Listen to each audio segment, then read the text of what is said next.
दोस्तों, एक सुहागिन की मौत के चौथे एपिसोड में आपका स्वागत है। चलिए शुरू करते हैं कहानी।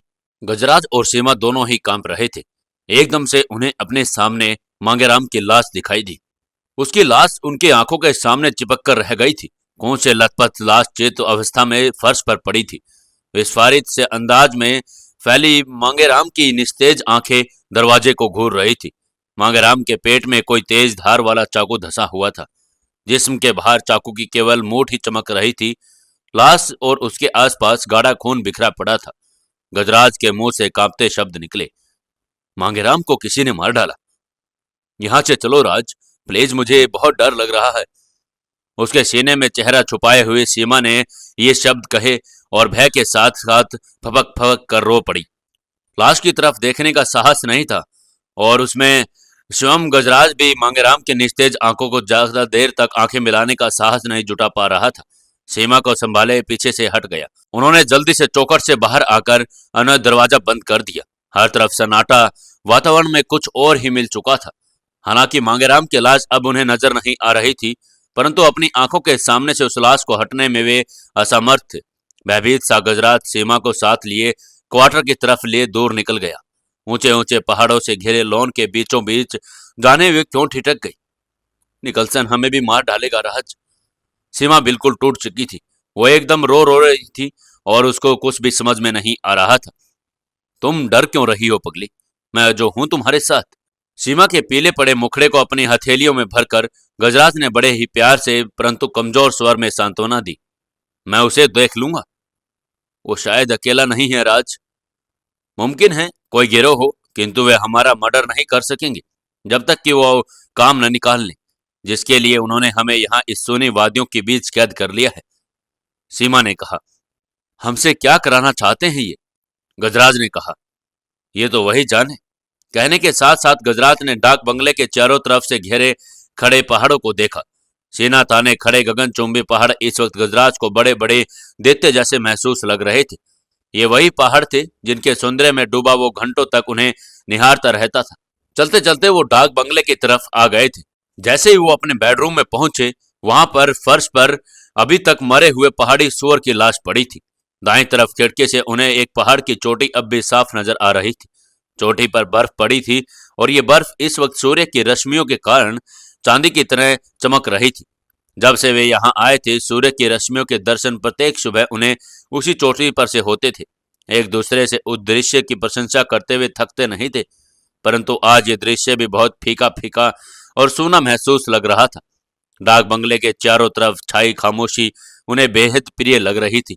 इस वक्त वही मौत का सन्नाटा साफ नजर आ रहा था। गजराज कुछ सोच रहा था। इतने में साहस करके सीमा ने उससे पूछ ही लिया, क्या सोच रहे हो राज? गजराज ने कहा, यही कि अब हम क्या करेंगे।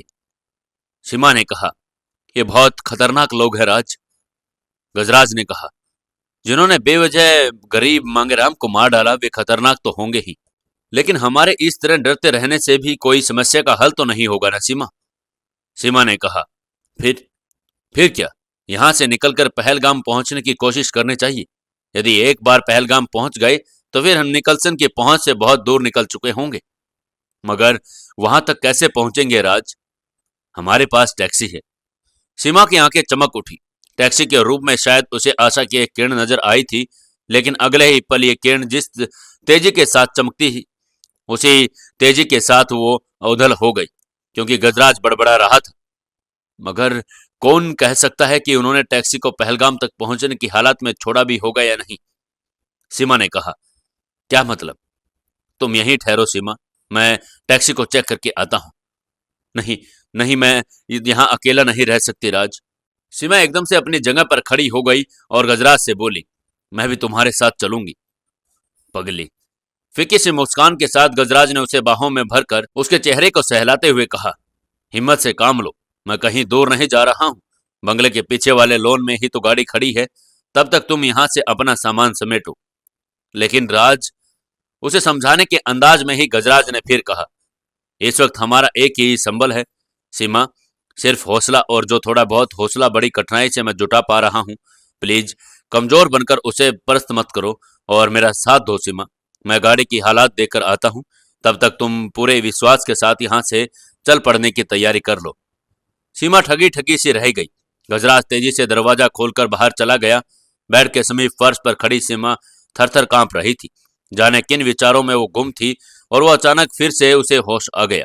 चौंक कर उसने कमरे के चारों तरफ देखा। मृत सुअर पर दृष्टि पड़ते ही एक चीख से उसके हलक से उबल पड़ना चाहा। दिल एक बार फिर पुनः बारी तरह थक थक करने लगा और अगर सच्चाई लिखी जाए तो ये वही सीमा उस कमरे से घबराकर भाग पड़ी। एक दरवाजा खोलकर वो छोटी सी गैलरी में पहुंच गई। गैलरी पार करके वो एक अन्य दरवाजा खोला और उसने जिस छोटे से कमरे में दाखिल हुई वो किचन था। आतंकित सीमा आंखें फाड़े किचन को निहारने लगी। प्रत्येक वस्तु पहले की तरह अपने स्थान पर मौजूद थी और इस स्थिति में उसे कुछ राहत मिली। थोड़ा संभलते हुए सीमा अपने आप से ही बोली, तुम व्यर्थ ही ज्यादा से ज्यादा डर रही हो सीमा। राज ठीक ही कहता है, हौसले से काम लो। सीमा की हालात कुछ संभलने लगी। किचन की सामान्य अवस्था पर फिसलते हुए उसकी दृष्टि नल पर ठिठक गई। एकाएक उसे अपने चेहरे के पर बहते हुए पसीने का एहसास हुआ। दिल में विचार उठा कि उसका चेहरा उसे धो लेना चाहिए। वॉश बेसिन की तरफ वो एकदम से चली गई और टोंटी को उसने खोलने की दिशा में जैसे ही घुमाया वैसे ही दोनों अपने हाथों को नल के नीचे कर लिया और ठीक इसी क्षण उसके कंठ से एक और जबरदस्त चीख उबल पड़ी। खून, खून! बदहास से सीमा एकदम से चिल्ला पड़ी। सचमुच टोंटे के खुलते ही नल से पानी नहीं बल्कि खून निकलना शुरू हो गया था। न सिर्फ उसकी हाथों में खून भर गया था बल्कि सफेद रंग के पत्थर पर चमचमाता वॉश बेसिन भी सुर्ख लाल होता चला गया था। विस्फारित से इस आवाज में सीमा कई पल तक तो उसी अंदाज में एकदम से खड़ी हो गई और नल से निकलने वाले खून को देखती रही। फिर अचानक ही अपने हाथ में भरे खून को उछालकर वहां से भाग पड़ी। खून, खून, खून! खून, खून, खून चिल्लाती हुई वो एकदम से गैलरी की तरफ भाग रही थी। उसी अंदाज में चीखती हुई बेडरूम में आ पहुंची। क्या हुआ सीमा? बाहर से गजराज के चीखने की आवाज आते ही भागते कदमों के साथ आवाज उभरी। खून, खून! चीखती सीमा दरवाजे की तरफ लपकी और अभी तक वहीं पहुंची भी नहीं थी कि दौड़ता हुआ बदहवास अवस्था में गजराज कमरे में अंदर दाखिल हो गया था। खून, खून, खून!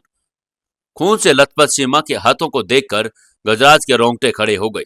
आंधी तूफान की तरह वो सीमा की तरफ लपका और सीमा दौड़कर उससे लिपट गई। गजराज ने उसे बाहों में कस लिया। विक्षिप्त अवस्था में सीमा आ जाने पर क्या क्या बड़बड़ाती रही जबकि उसे बाहों में भरे गजराज से चीख कर पूछा, क्या हुआ सीमा? तुम्हारे हाथों में ये खून कहां से आ गया?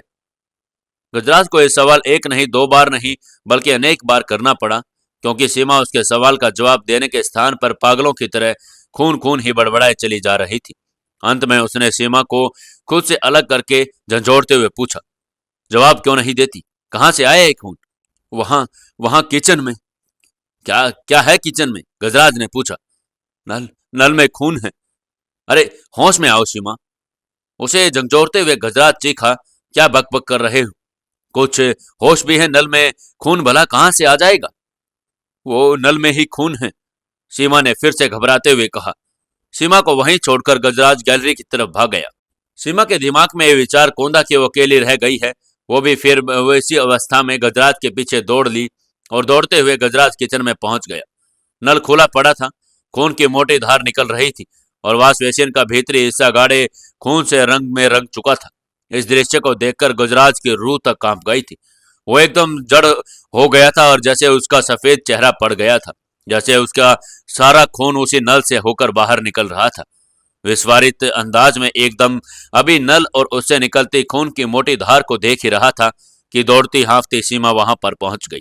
गजराज ने एक बार फिर उसे अपने बाहों में भर लिया। वहीं खड़े थरथर कांप रहे पति पत्नी वॉश बेसिन की तरफ देखते रहे।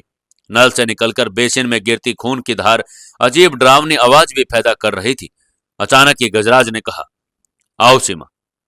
कहां?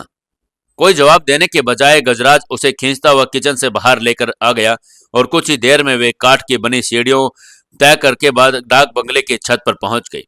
सीमा के लिए गजराज लोहे की बनी उस बड़ी टंकी के समीप चला गया और जिसे डाक बंगले के सभी नलों में पानी नीचे आता था। टंकी के शीर्ष पर पहुंचने के बाद 4 डंडों वाली छोटी सी सीढ़ी थी और सीमा को वहीं छोड़कर गजराज सीढ़ी की तरफ बढ़ गया।